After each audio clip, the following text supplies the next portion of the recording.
नमस्कार। रेडियो बाल सिकाइ कार्यक्रम अन्तर्गतको शिक्षक तथा अभिभावकहरूको लागि तयार पारिएको कार्यक्रमको यस चौथो अङ्कमा यहाँहरूलाई स्वागत छ। यो कार्यक्रम देशभरका शिक्षकहरूको पेशागत विकास तथा अभिभावकहरूमा असल अभिभावकत्वबारे जानकारी दिन तयार पारिएको हो। यो कार्यक्रम रातो बङ्गला फाउन्डेसन, रातो बङ्गला स्कुलको साझेदारी कार्यक्रम आरबी पबको संयुक्त प्रयासमा सञ्चालन गरिएको हो।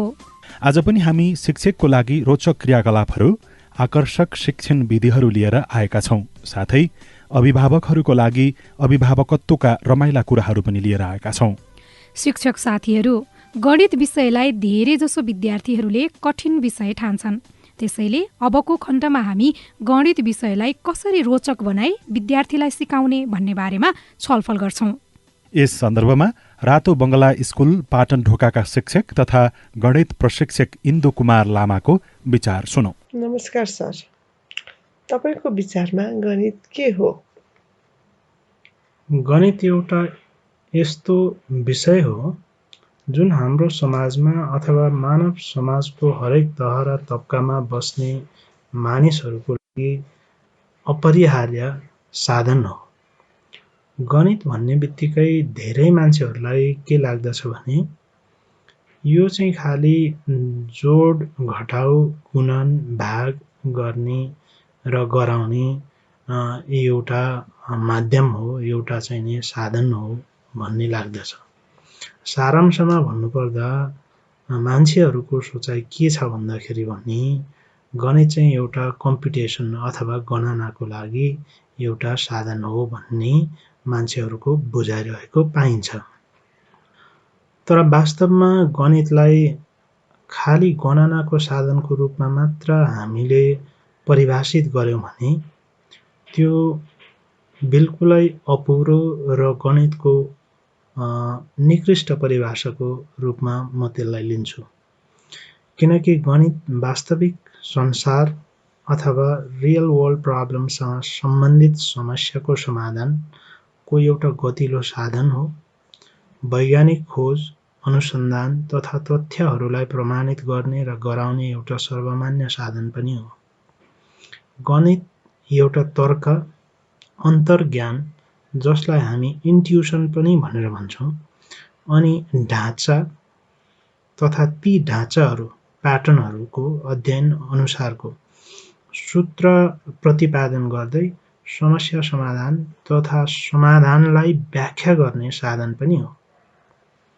गणित के हो भन्ने एउटै सर्वमान्य परिभाषा नभए तापनि गणित एउटा आकार, ढाँचा र ती ढाँचाहरू, प्याटर्नहरूको संरचना तथा त्यससँग सम्बन्धित परिवर्तनको दरको अध्ययन हो भनेर भन्न सकिन्छ। बालबालिकाहरूले गणित कसरी सिक्छन्? मेरो विचारमा प्राकृतिक रूपमै बालबालिकाहरू एक्सप्लोर अथवा अन्वेषण तथा शोधखोज गर्ने प्रकृतिका हुन्छन्। उनीहरूको दिमाग कौतूहलता एवं जिज्ञासाले भरिपूर्ण हुन्छन्। बालबालिकाहरूमा गरिएको अनुसन्धानहरूले के बताउँछ भने बालबालिकाहरूले देखेर अनि हेरेर अनि हजुरको छोएर साथीभाइ आफन्तहरूसँगको अन्तर्क्रियाद्वारा धेरै कुराहरू सिक्ने गर्दछन्। गणित सिक्ने सवालमा पनि यही कुरा लागू हुन्छ। विशेषतः प्राथमिक तहमा गणित सिक्नको लागि विद्यार्थीहरूलाई बढीभन्दा बढी गणितीय समस्याहरू समाधानको लागि अन्तर्क्रिया गर्ने वातावरण सिर्जना गर्ने, सोही अनुसारको प्रोजेक्ट वर्कहरू डिजाइन गर्ने र विद्यार्थीहरूलाई पनि गर्न लगाउने, विभिन्न तरिकाहरू अपनाएर आफ्नै पाराले समस्या चाहिँ समाधान गर्न लगाउने, अनि अत्यन्तै महत्त्वपूर्ण कुरा जुन चाहिँ हामीले छुटाउनु हुन्न जस्तो लाग्छ मलाई, त्यो चाहिँ के भने हामीले बालबालिकाहरूलाई मिस्टेक गर्नबाट चाहिँ नडराउन सधैँ उत्प्रेरित गराइराख्नु पर्दछ र मिस्टेक गर्नबाट नडराउने र त्यही मिस्टेकबाट पाठ सिक्दै र त्यो मिस्टेकहरूलाई सच्याउँदै कता कता के मिस्टेक भएको छ ती मिस्टेकहरूलाई सच्याउँदै समस्या समाधानको विभिन्न विकल्पहरू अवलम्बन गर्दै अघि बढ्न प्रेरित गरेमा बालबालिकाहरूलाई गणित सिक्न सहज र रमाइलो अनुभूति हुन सक्दछ। त्यसो भए गणित कसरी पढाउँदा सिकाइ प्रभावकारी र रमाइलो हुन्छ होला? गणित सिकाइ यसै गरेर गर्ने हो भने चाहिँ राम्रो हुन्छ अथवा प्रभावकारी हुन्छ, रमाइलो हुन्छ भन्ने कुनै सर्वमान्य र सर्वस्वीकार्य तरिका चाहिँ छैन। यो व्यक्तिमा भर पर्ने कुरा हो। तथापि गणित शिक्षण गर्दा मलाई के लाग्दछ भने अध्ययन अनुसन्धानहरूले देखाएको प्रमाणित सिद्धान्त र तथ्यहरूलाई अवलम्बन गरेमा अवश्य पनि गणित शिक्षण शिक्षक अनि विद्यार्थी दुवैको लागि एउटा रमाइलो अनुभवको सँगालो बन्न चाहिँ सक्दछ। गणित शिक्षण गर्दा प्राय जसो धेरै देशहरूमा अमेरिकन साइकोलोजिस्ट जेरोम ब्रुनरको लर्निङ थ्योरीलाई फलो गरेको पाइन्छ। यदि वास्तवमै शिक्षण सिकाइको यो दृष्टिकोणलाई एप्रोचलाई अवलम्बन गरेमा गणित शिक्षण र यसप्रतिको विद्यार्थी र आम मानिसहरूको बुझाइमै परिवर्तन आउन सक्छ।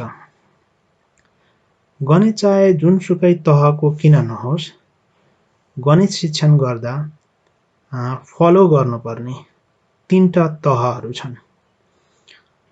एउटा कन्क्रिट तह अथवा कन्क्रिट एप्रोच, दोस्रो चाहिँ पिक्टोरियल एप्रोच भन्छौँ अथवा चित्र वा तस्बिरको तरिका, तेस्रो चाहिँ एब्स्ट्र्याक्ट एप्रोच अथवा सिम्बोलिक एप्रोच पनि भन्छौँ, जसलाई हामी नेपालीमा प्रतीकात्मक अथवा अमूर्त तरिका पनि भनेर भन्न सक्छौँ। यो तरिकालाई चाहिँ CPA मेथड पनि भनेर भन्ने गर्दछ। यो CPA मेथडलाई फलो गर्दा चाहिँ फलो गरेर गणित शिक्षण गर्दाखेरि चाहिँ तपाईको सबैभन्दा पहिला C फर कन्क्रिट भयो। कन्क्रिट अब्जेक्टहरूलाई चाहिँ देखाएर बच्चाहरूलाई छुवाएर चाहिँ गणित शिक्षण गराउँदाखेरि विद्यार्थीहरू त्योसँग त्यो अब्जेक्टसँग त्यो वस्तुसँग खेल्दै त्यसलाई छुँदै त्यसलाई अनुभव गर्दै त्यसरी सिक्दै जाँदाखेरि उनीहरूले गणितलाई बुझ्नलाई एउटा तहसम्म एउटा लेभलसम्म चाहिँ उनीहरूलाई सजिलो हुन्छ। र दोस्रो चाहिँ एप्रोच भनेको चाहिँ हजुरको पिक्टोरियल एप्रोच भन्छौँ हामी, जुन चाहिँ कन्क्रिट एप्रोच भन्दा एक तल्ला माथि अथवा एक तह माथि हो। यसमा चाहिँ चित्रको माध्यमहरूबाट गणित सिकाइ गर्दाखेरि विद्यार्थीहरूले सहजै रूपमा उनीहरूले जुन कन्क्रिट एप्रोचबाट जुन कन्सेप्टहरू पाएको हुन्छ त्यसलाई पनि आत्मसात गर्दै गणित सिकाइलाई अझ उनीहरूको आफ्नो गणित सिकाइलाई चाहिँ अझ प्रभावकारी ढङ्गले अघि बढाउनलाई यसले सहायता पुर्याउँदछ।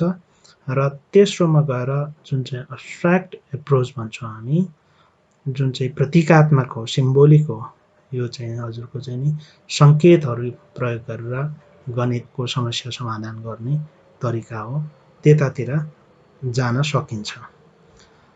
त यो CPA मेथडलाई यदि अवलम्बन गरेको खण्डमा गणित सिकाइ चाहिँ नि सजिलो, एउटा फन लर्निङको रूपमा र सधैँ यादगार हुने अवस्था सिर्जना हुन सक्दछ। शिक्षक साथीहरू, अघि भन्नुभए अनुसार गणित विषय एक प्रयोगात्मक विषय हो। यो विषयमा खेल विधिहरू र सामग्रीहरूको प्रयोग गरेर यसलाई रोचक बनाई सिकाउनाले विद्यार्थीहरूले राम्रोसँग सिक्न सक्छन्। आशा छ तपाईले आफ्नो गणित शिक्षणलाई प्रयोगात्मक बनाउनुहुन्छ होला।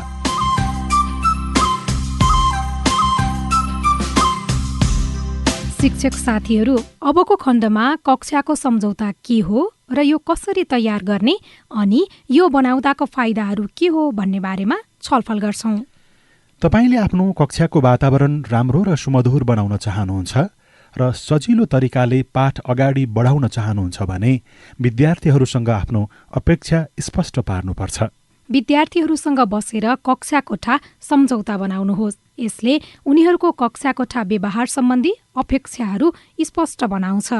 अब कक्षा 2 का शिक्षिकाले आफ्ना बालबालिकाहरूसँग बसेर कक्षाको सम्झौता बनाउँदै गरेको कुराकानीलाई सुनौं। आज कक्षा 2 को शैक्षिक सत्रको सुरुको दिन हो।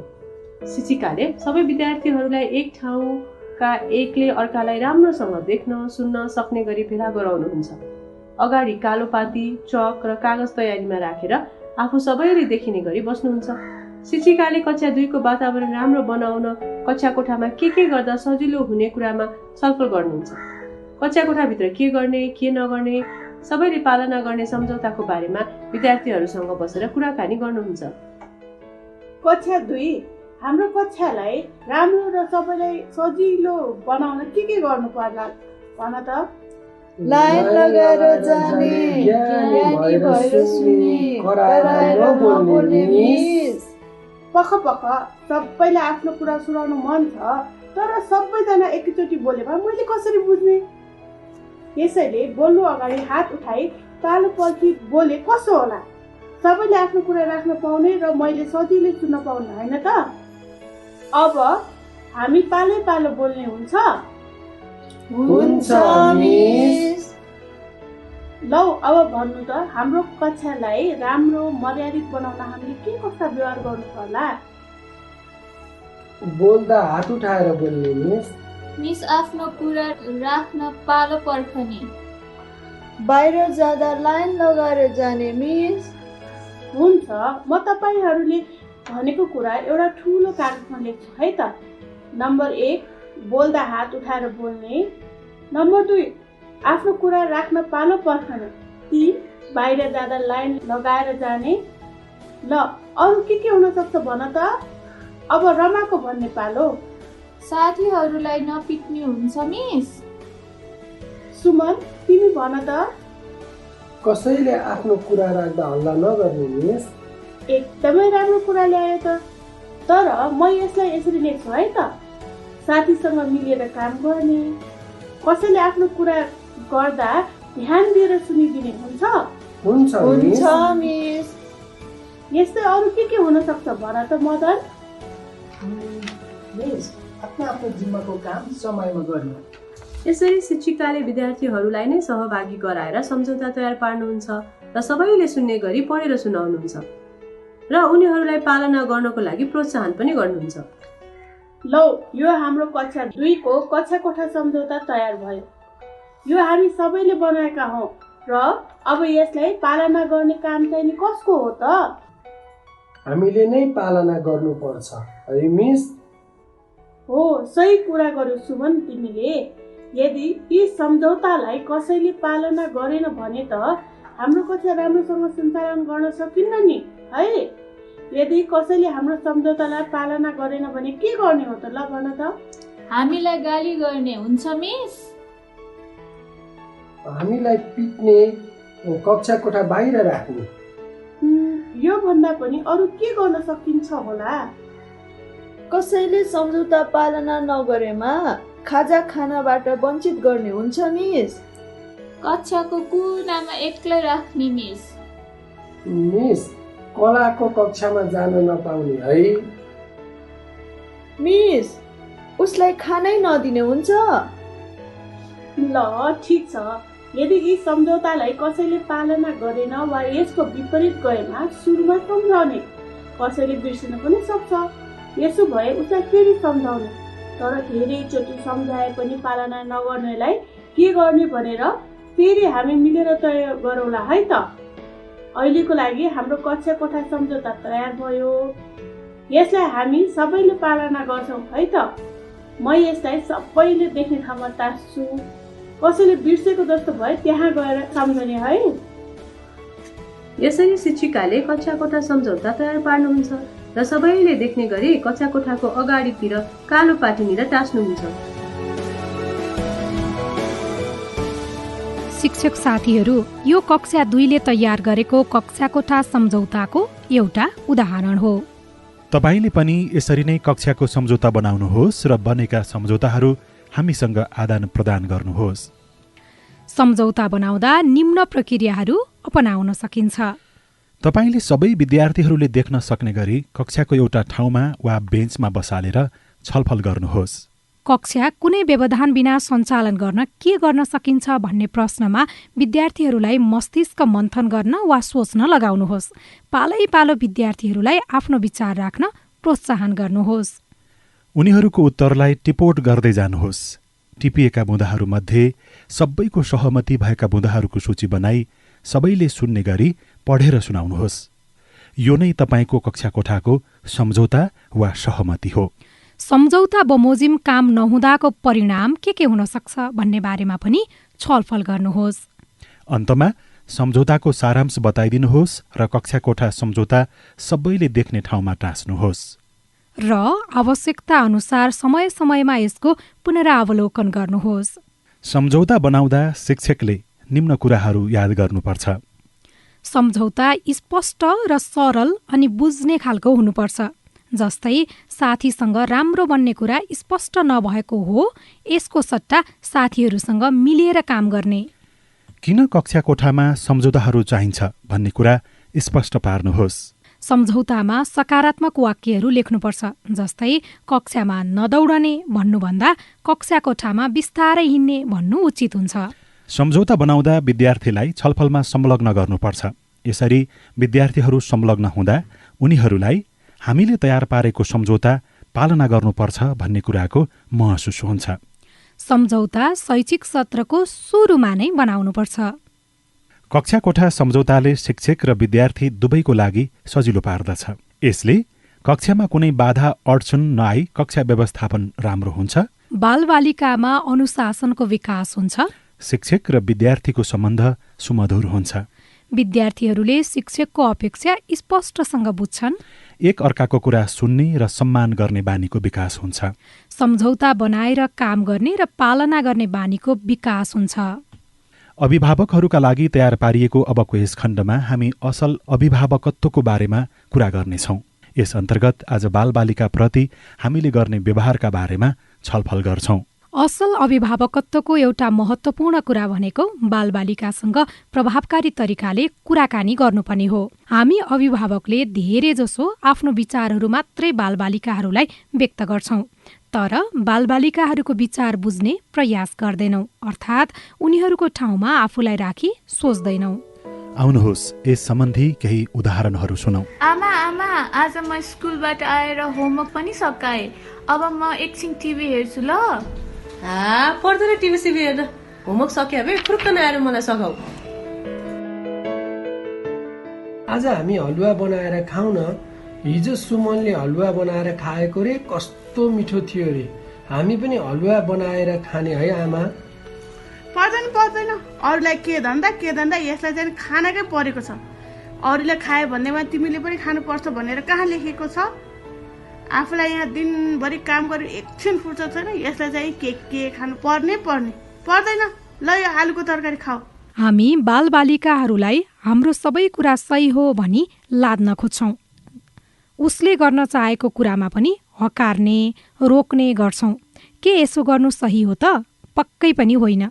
हामीले अघि भनिएको उदाहरणलाई सकारात्मक तरिकाबाट यसरी भन्न सक्छौँ। आमा म स्कुलबाट आएर होमवर्क पनि सकाइसकेँ। अब म एकछिन टिभी हेर्छु ल। ए तिम्रो होमवर्क सकिसक्यो? ल होमवर्क सकाइसकेपछि एकछिन टिभी हेर, अनि त्यसपछि मलाई फेरि सघाइदेऊ ल। मलाई अलिकति सहयोग चाहिएको छ क्या आज। आमा आज हामी हलुवा बनाएर खाउँ न। हिजो सुमनले हलुवा बनाएर खाएको रे, कस्तो मिठो थियो रे। हामी पनि हलुवा बनाएर खाने है आमा। ए हो र, मेरो छोरालाई आज हलुवा खान मन लागेको छ।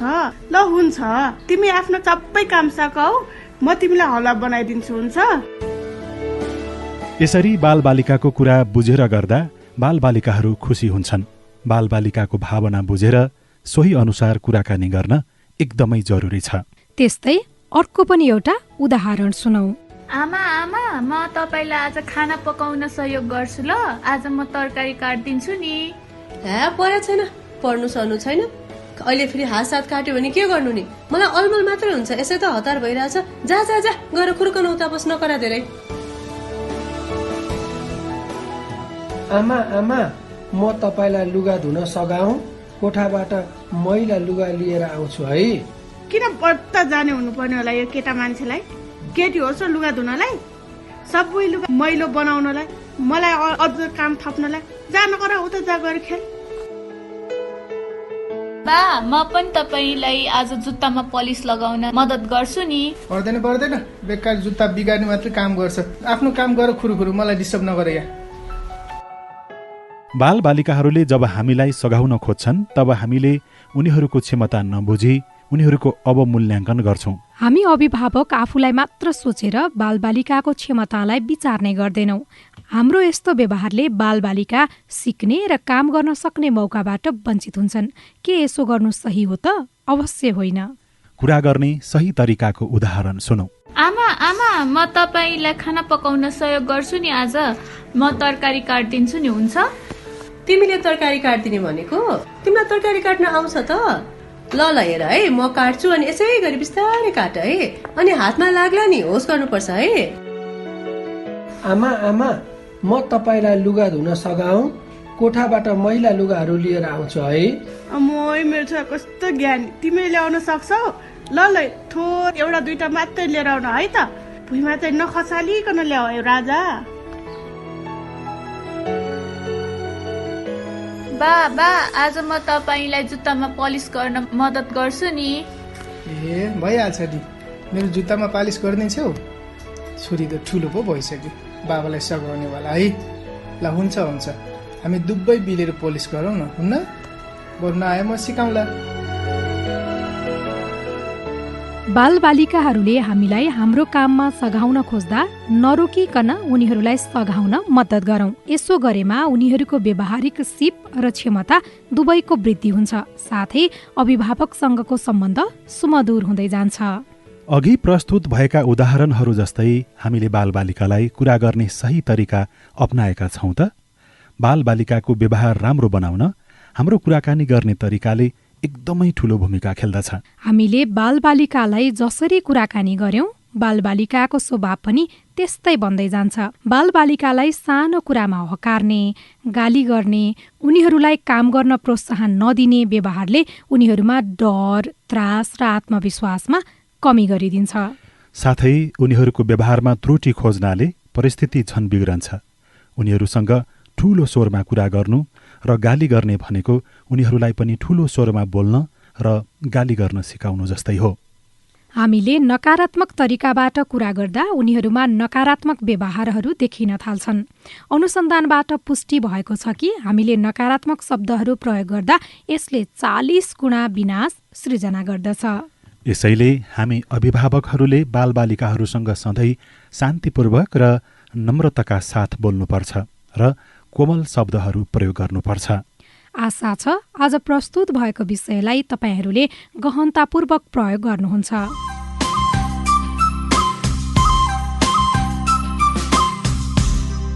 कार्यक्रममा शिक्षक अभिभावकहरूका प्रतिक्रियाको खण्डमा आज हामी शिक्षिका शीतल दाहालको प्रतिक्रिया सुन्छौं। नमस्कार, म शीतल दाहाल, श्री जनजागृति आधारभूत विद्यालयको प्रधानाध्यापक। रातो बंगालाबाट सञ्चालन भइरहेको बाल सिकाइ रेडियो कार्यक्रममा हाल 4 एपिसोड आइपुग्दा शिक्षकहरूको लागि एकदमै महत्त्वपूर्ण कार्यक्रम सञ्चालन भइरहेको छ। त्यस कार्यक्रम मार्फत शिक्षकहरूले बालबालिकाहरूलाई कथा, कविता, शब्दमालादेखि लिएर विभिन्न किसिमका क्रियाकलापहरू गराउन, पढाउनको लागि एकदमै सहज वातावरण बनाइदिएको छ। त्यस कार्यक्रम मार्फत कथा पढाउँदाखेरि हामीले एकदमै सरल कथा मात्र भन्ने गर्थ्यौं, तर यस कार्यक्रम मार्फत कथाबाट बालबालिकाहरूले विभिन्न पठन शैलीदेखि लिएर शब्दमाला, विभिन्न तरिकाका सिप ज्ञान सिक्न सक्ने कुरा यस कार्यक्रम मार्फत हामीले थाहा पाइरहेका छौं। त्यस्तै खेल विधि जुन बच्चाहरूको लागि एकदमै महत्त्वपूर्ण छ, त्यस खेल विधिबाट पनि हामीले बालबालिकाहरूलाई सिकाइ गर्न सक्ने रहेछौं भन्ने कुरा पनि यस कार्यक्रम मार्फत धेरै धेरै रूपमा हामीले चाहिँ सिक्ने अवसर पाएका छौँ। यसरी तपाईले पनि आफ्नो प्रतिक्रिया हामीलाई सुनाउन सक्नुहुन्छ। हामी आजको कार्यक्रमको अन्त्यमा आइपुगेका छौँ। तपाईहरूले हाम्रो कार्यक्रम नियमित रूपमा सुन्नुहोस् र आफ्ना चिनेका शिक्षक तथा अभिभावकहरूलाई पनि सुन्न प्रोत्साहन गर्नुहोस्। शिक्षा सम्बन्धी रमाइला कुराहरूमा समावेश हुनका लागि हाम्रो पेजलाई लाइक तथा सब्स्क्राइब पनि गर्न नबिर्सिनुहोला। हामीलाई सम्पर्क गर्न फेसबुक पेज रातो बंगला फाउन्डेसनमा लेखी पठाउनुहोस् वा रातो बंगला फाउन्डेसन पाटनढोका ललितपुरमा पत्र पठाउनुहोस् वा radiobalsikai.rbf@gmail.com मा इमेल पठाउनुहोस्। नमस्कार।